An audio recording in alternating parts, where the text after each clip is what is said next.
Bismillahirrahmanirrahim. Assalamualaikum warahmatullahi wabarakatuh. Gimana nih kabar teman-teman semua hari ini? Semoga teman-teman semua selalu dalam keadaan sehat walafiat dan selalu dalam lindungan Allah Subhanahu wa taala. Dan semoga teman-teman juga selalu semangat menjalani ibadah puasa sampai hari terakhir puasa nanti. Amin amin ya rabbal alamin. Nah, teman-teman, sebetulnya video ini itu dibuat dalam rangka untuk memenuhi tugas UTS atau yang biasa disebut ujian tengah semester pada mata kuliah Teori Pesan Dakwah yang diampu oleh Bapak Erfiansyah MSos.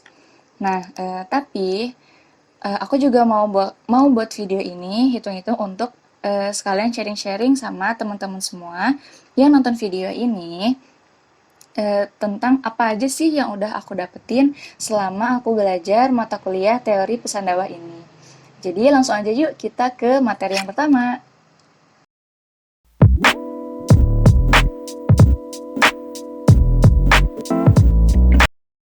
Nah, ketika kita mendengar kata dakwah, pasti teman-teman juga udah nggak asing ya, karena zaman sekarang itu udah banyak gitu ya orang-orang yang memakai kata dakwah ini sendiri. Nah, tapi artinya dakwah itu sendiri apa sih?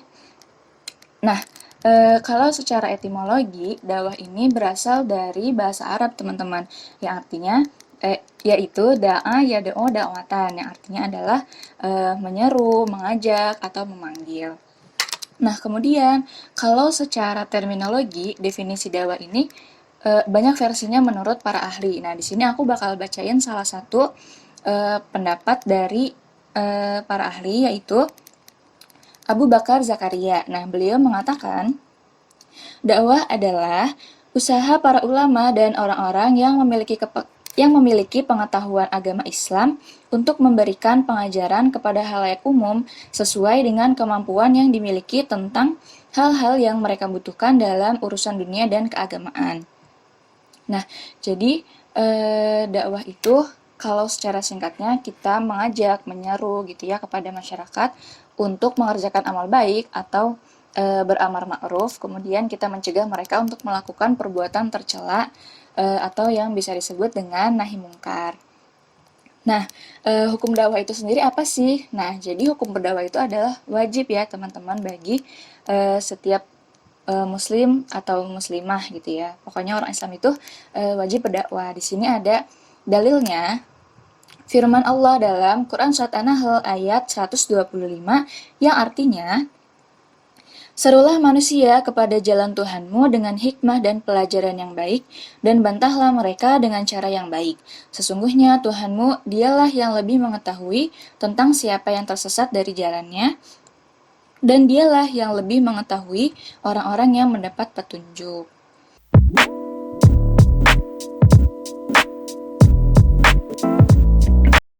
Nah, teori pesan dakwah maksudnya di sini itu adalah kalau simpelnya gitu ya, gimana sih cara si dai ini bisa menyampaikan ajaran-ajaran Islam kepada madunya gitu. Materi-materi apa aja yang harus disampaikan, kemudian caranya bagaimana, kemudian cara mengekspresikannya seperti apa, kayak gitu teman-teman. Nah, di sini teori pesan dakwah ini ada 5. Yang pertama adalah teori hermeneutika. Nah, kalau secara harfiah, hermeneutika ini artinya adalah tafsir. Nah, teori ini itu pada mulanya banyak dipakai oleh orang-orang untuk menafsirkan teks-teks dari ayat suci Al-Quran, teman-teman. Nah, kemudian yang jadi pembahasan dalam teori ini adalah gimana sih caranya pendai ini bisa mengkomunikasikan pesan antara Tuhan dengan orang-orang awam gitu. Jadi gimana sih si dai ini bisa secara akurat dan tepat menyampaikan ajaran-ajaran yang sudah Allah turunkan untuk kita gitu ya. Kemudian mengekspresikan si bahasanya ini itu sesuai dengan masyarakat-masyarakat yang mau didakwahi oleh dia gitu. Dan tentunya apa-apa yang disampaikan ini harus sesuai dengan ajaran Islam ya teman-teman, dan kemudian harus sesuai dengan apa-apa yang ada dalam Al-Quran dan As-Sunnah. Nah, contohnya nih, misalnya kita mau ngedakwahin para pekerja pabrik, berarti kan kita harus menyesuaikan nih kata-katanya, kemudian kayak fakta-faktanya kita harus lebih banyak eh, mencari fakta yang seputar yang berhubungan tentang dunia pabrik gitu ya. Misalkan eh, kalau misalnya dikasih sogokan itu gimana, terus ya banyak lah gitu ya contohnya. Kemudian kalau kita mau ngedakwain remaja juga kita harus memperbanyak apa ya, belajar bahasa gaul gitu misalnya, atau kemudian kita harus lebih cair. Kemudian yang tadi juga contoh-contohnya harus lebih banyak tentang seputar keremajaan gitu, misalnya tentang kenakalan remaja, terus kemudian ya tentang maksiat atau tentang menuntut ilmu, terus kemudian berbakti kepada kedua orang tua, dan masih banyak lagi gitu ya. Nah, itu ketika kita melihat kondisi masyarakatnya, misalnya dia di pedalaman atau di kota gitu ya, kita sebagai pendai ini harus bisa mengolah kembali kata-katanya teman-teman. Jadi jangan sampai bahasa yang seharusnya dipakai untuk berdakwah di kota kita pakai di desa gitu ya. Otomatis orang yang ada di desa ini bisa jadi mereka kurang mengerti gitu, kurang paham dengan bahasa yang kita ucapkan gitu. Maka dari itu kita sebagai pendai ini harus pinter-pinter nih teman-teman, gimana nih cara mengolah kata-kata, kemudian penyampaiannya gimana supaya masuk dan cocok dengan orang-orang yang mau kita dakwahi seperti itu. Nah, kemudian selanjutnya ada teori filantropi. Nah, teori filantropi ini adalah tindakan seseorang yang mencintai sesama manusia serta nilai kemanusiaan sehingga menyumbangkan waktu, uang, dan tenaganya untuk menolong orang lain. Nah, biasanya istilah ini itu diberikan kepada orang-orang yang suka beramal gitu, teman-teman. Misalnya orang-orang yang suka jadi donatur, kemudian sering menyumbang, sering bersedekah gitu kepada orang-orang yang kurang mampu.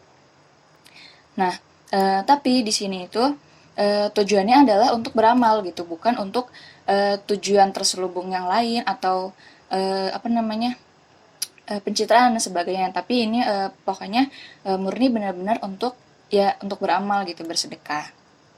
Nah, kemudian selanjutnya ada teori behaviorisme. Nah, teori behaviorisme ini singkatnya adalah perkembangan perilaku.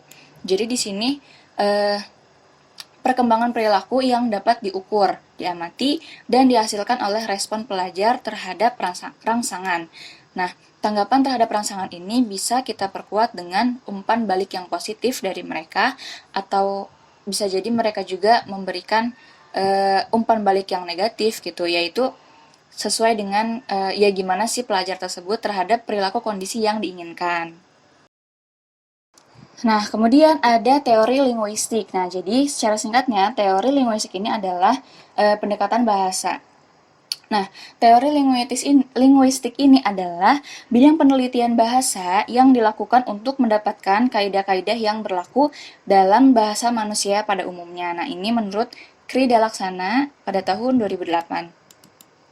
Kemudian ada juga teori tafsir atau ulum Al-Quran dan ulum Al-Hadis. Nah, teori ini tafsir secara bahasa ini kan berasal dari bahasa Arab yang berbentuk masdar dari kata fassar yufassiru tafsir yang berarti al-bayan atau al-idhah, penjelasan, uraian, keterangan, interpretasi, dan komentar.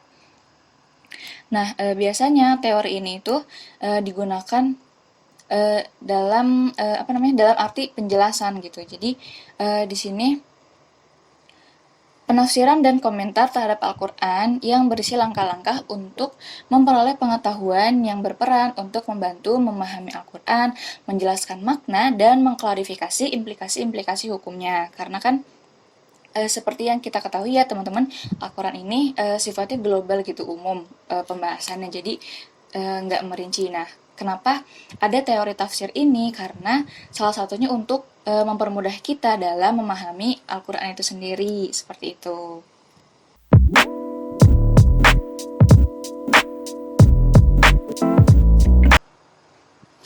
Nah, kemudian nih teman-teman, ketika kita mau berdakwah, yang pasti kan kita butuh materi gitu ya. Dan kemudian materinya ini kita nggak bisa asal-asalan. Jadi di sini kita harus tahu dulu nih materinya kita dapat dari mana, sumbernya dari mana. Nah, Materi ini bisa kita sebut sebagai madah. Nah, madah ini adalah pesan-pesan dakwah yang menjadi isi dakwah seorang dai yang disampaikan kepada mad'u. Nah, kemudian di sini sumber pesan dakwah ini ada beberapa nih teman-teman. Yang pertama ada Al-Quran. Nah, Al-Quran ini berfungsi sebagai petunjuk atau hudan bagi manusia dalam hal keyakinan, peribadatan, muamalah, dan masih banyak lagi. Dan tentunya ini adalah kitabnya para umat Islam seperti itu. Nah, kemudian yang kedua ada hadis. Rasulullah SAW telah menafsirkan dan menjelaskan Al-Quran dengan berbagai hadis beliau. Kemudian ada sahabat Nabi. Nah, sahabat Nabi ini uh, mereka ini memiliki nilai yang tinggi karena mereka pernah belajar langsung dengan Rasulullah Shallallahu Alaihi Wasallam. Jadi tanpa perantara gitu teman-teman, langsung belajar itu dari Rasulullah. Nah, makanya para sahabat ini dijadikan sebagai sumber pesan dakwah. Kemudian ada fatwa ulama, kisah-kisah teladan, berita dan peristiwa, juga karya sastra.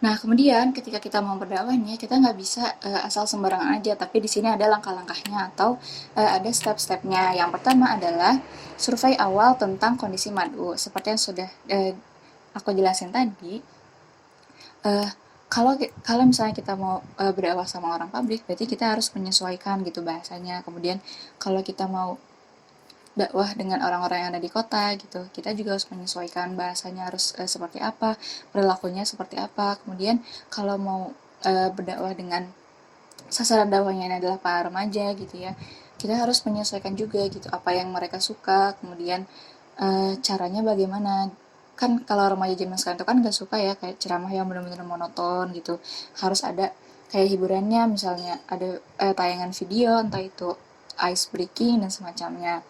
Jadi kita harus survei dulu nih gimana keadaan madu kita, jangan sampai kita asal tembak aja tapi mental semua gitu madunya. Kemudian yang kedua, menyusun strategi dan pendekatan yang akan digunakan.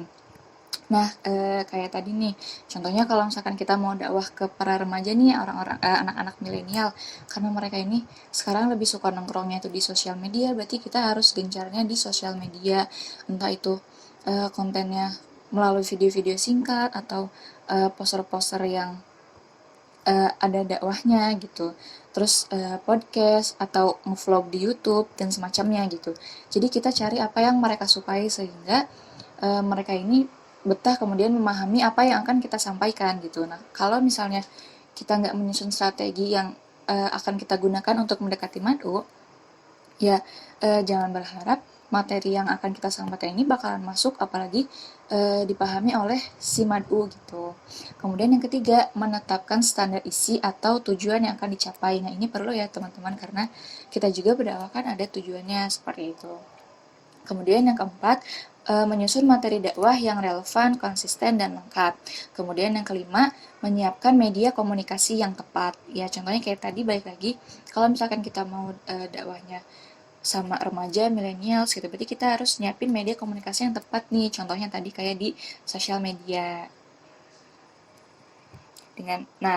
Dengan begitu, ketika kita sudah melakukan step-step ini, insya Allah, kemudian juga dibantu dengan kekonsistenan kita dan istiqomah, insya Allah madu-madu yang sudah kita dakwah ini mereka bakalan paham nih teman-teman sama apa yang akan kita sampaikan. Nah, mungkin sekian materi yang bisa aku sampaikan dan yang aku pahami, juga yang sudah aku dapat dalam mata kuliah teori pesan dakwah. Semoga sedikit banyaknya bisa bermanfaat buat teman-teman semua materi-materi yang sudah aku sharing tadi. Dan mohon maaf bila masih terdapat banyak kesalahan dalam menyampaikan materi yang ada. Wassalamualaikum warahmatullahi wabarakatuh.